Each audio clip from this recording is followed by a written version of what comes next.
계속 듣는 뭔가 하고 싶으시니까. 네, 잠깐만요. 이제 지금 현재 좀 남편의 행동의 부탁이 좀 이루어졌나요? 네. 네, 좀 마음이 어떠세요? 만족스러워요. 네, 만족스러워요. 네, 이 부부에게 박수 좀 보내주세요. 지금 제가 했던 건 아까 큰일 얘기라고 했는데 이게 비폭력 대화의 관찰, 느낌, 욕구 부탁을 한 거예요. 자, 당신이 뭔가 신호를 보내지 않는 걸 봤을 때 난 너무 난감하고 답답해. 라고 했더니 남편이 그냥 그게 뭐 등으로 보내봤자 그런 거 아니야? 그냥 한계가 있는데 그냥 난 마음으로 보냈다고. 아 그래 당신이 그렇게 생각을 해서 마음으로 보냈구나. 당신이 왜 그랬는지 좀 이해가 되기는 해. 그런데 나는 몸 신호를 보내준다면 좀 명확하게 알 것 같고 당신이 좀 참여한다는 느낌이 들 것 같아. 당신은 어떻게 생각해? 그래? 그렇다면 내가 좀 그럴 만도 하겠네 라고 쭉 받아들여줬어요. 그래서 아내가 제가 아내를 대신해서 당신 좀 몸을 움직여서 좀 그렇게 해줄 수 있어? 그냥 마음이 아니라 텔레파시가 아니라고 명확하게 얘기했어요. 구체적으로. 그랬더니 해서 실제로 해봤어요. 행동 부탁이 이루어졌어요. 그러니까 마음이 어때요? 만족스럽다. 이제 현장의 문제를 이렇게 해결하는 방식을 좀 얘기를 해줬습니다. 그래서 여기 보면 MBC 비폭력 대화라는 게 4단계예요. 첫 번째는 지금 자 뭐가 필요하다고요? 관찰이에요. 관찰은 보거나 들은 거예요. 어떻게 한 거? 보거나 들은 거. 또는 행동한 거. 이렇게 행동하는 걸 보았을 때, 또 이런 거를 들었을 때, 이런 얘기죠. 이 말을 들었을 때, 이런 거를 했을 때, 자, 두 번째, 뭐가 있을까요? 느낌이 있어요.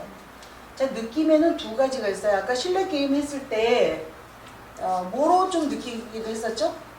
몸으로 불안이 좀 느껴지기도 하셨죠? 그죠? 약간 두렵기도 하고, 또, 감정은 무섭기도 하고, 또는 염려되기도 하고, 걱정스럽고, 이런 것들이에요. 그런데 여기에서 어떻게 했냐면 많은 분들이, 살짝 이렇게 쓸게요. 욕구 단어에 파란 것들을 많이 말씀을 하셨어요. 그죠? 그런데, 감정이라는 것은 저기 있는 분홍색의 단어들이에요.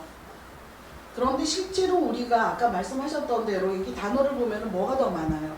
긍정적인 것보다? 부정적인 게 많은데 우리의 어떤 감정이라는 것은 인간은 약간의 부정 편향성을 지니고 있어요. 우리 자체가. 그럼 부정이라는 것들은 그럼 뭘까? 이거는 괜찮은 거, 괜찮지 않은 거? 여러분 여기 단어 중에 긍정 단어와 부정 단어를 봤을 때 화를 낸다라는 거, 화가 난다, 화를 낸다. 화라는 단어에 대해서 어떻게 하세요? 화를 내야 될까요? 내서는 안 될까요? 좀 어떤 마음이신가요? 화를 내야 되겠어요. 화를 내야 된다 생각한다. 네, 여기서부터 이제 그냥 할게요. 왜냐하면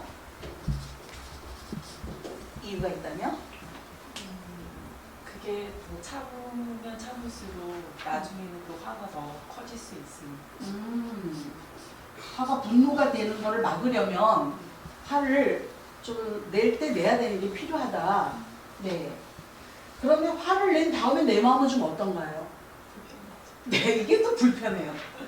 화를 내야 하는데 화를 냈으면 화를 냈을 때는 이유가 있죠. 뭐예요? 분노의 감정을 더 크게 하지 않기 위해서 화를 냈는데 그러면 속이 어때야 돼요? 감정 단어로. 편안하거나 또는 시원하거나 뭔가 깔끔하거나 이런 상태가 되는데 이걸로 인해서 또 어떤 마음이 생겨요? 불편한 마음이 또 생겨요. 그렇다면 이 화라는 단어에 대해서 우리는 어떤 의식을 갖고 있다는 거죠? 부정적인 의식을 갖고 있다는 거예요. 뭐가?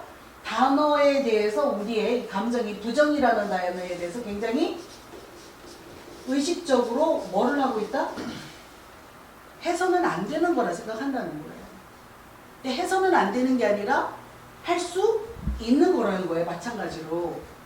근데 화를 내야 된다 아니면 화가 난다는 걸 표현한다. 화가 난다는 걸 표현한다. 와 화를 낸다의 차이점. 화를 낸다와 화를 표현한다. 화가 난다고 말한다는 거의 차이점 뭘까요? 화를 내는 건 어떻게 내죠? 화를 낼 때? 감정. 네, 여기에는 뭐가 들어가요? 감정. 감정이 들어가는 거예요. 이게 화라는 거는 일종의 뭐일 수 있어요? 여기 보세요. 뭐라고요? 상태. 지금 내가 화가 난 상태예요. 근데 상태를 어떻게 전달하느냐는 것은 굉장히 달라요. 그러니까 화가 난 상태에서 우리가 하는 일반적인 행동은 뭘까요? 소리 지르. 소리 지른다. 맞아요. 소리 지른다. 이 상태에서 소리 지른다. 또 어떤 행동을 할까요? 뭔가. 문다. 네, 아이들 물어요. 친구들 꽉 깨물지 않아요?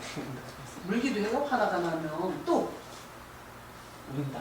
운다. 좋습니다. 아이들 입장에서 잘 말씀해 주고 계세요. 또 나의 행동에 대해서도 한번 보세요. 내가 화나면 좀 어떻게 하시나요? 찍어 던진다. 여기서 쓸까요? 집어 던진다. 네. 네, 또 소리 지른다. 소리 지른다. 네, 또 상처가 되는 말이 상처되는 말을 한다. 어떤 것들이 상처되는 말일까요?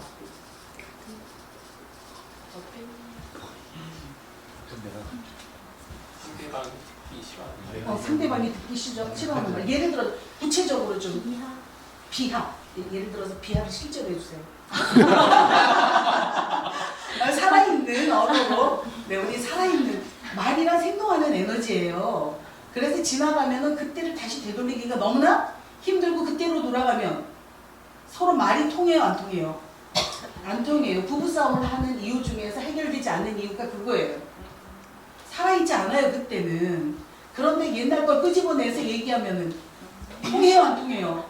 안 돼요. 그런데 우리는 옛날 거 또 끄집어내요. 멈춰야 돼요. 말은 그때 그 순간에 살아있는 거니까 그때 얘기를 해보신다면 비하를 좀 해주실 수 있을까요? 혹시라도 다른 분이 막 이거 나쁜 거 아니에요. 무슨 생각으로 살아? 무슨 생각으로 살아? 무슨 생각으로 살아? 제가 하진 않습니다. 굉장히 약한데요? 무슨 생각으로 살아 도대체? 이런 말도 너 때문이야. 너 때문이야. 또 네가 하는 일이 다 그렇지. 뭐. 오.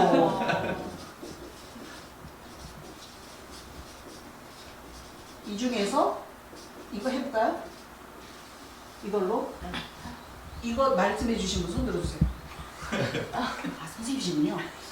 아까 내가 앉아서 해볼게요. 어떤 경우일까요? 네가 하는 일이 다 그렇죠. 할 때 상황. 그러니까 교사지만 남편이랑 관계에서 네. 만약에 남편이 제가 어떤 반복되는 실수를 했다 했을 때 이렇게 말할 때가 있었던 것 같아요. 그럼 엄청 화나죠. 너는 막 이렇게 그렇죠, 그렇죠. 예를 들어서 나도 좀 안 그러고 싶은데 내가 뭔가 실수를 했어. 실수한 일, 좀 구체적으로 뭔가 실수한 게 뭐가 있을까요? 예를 들어 볼까?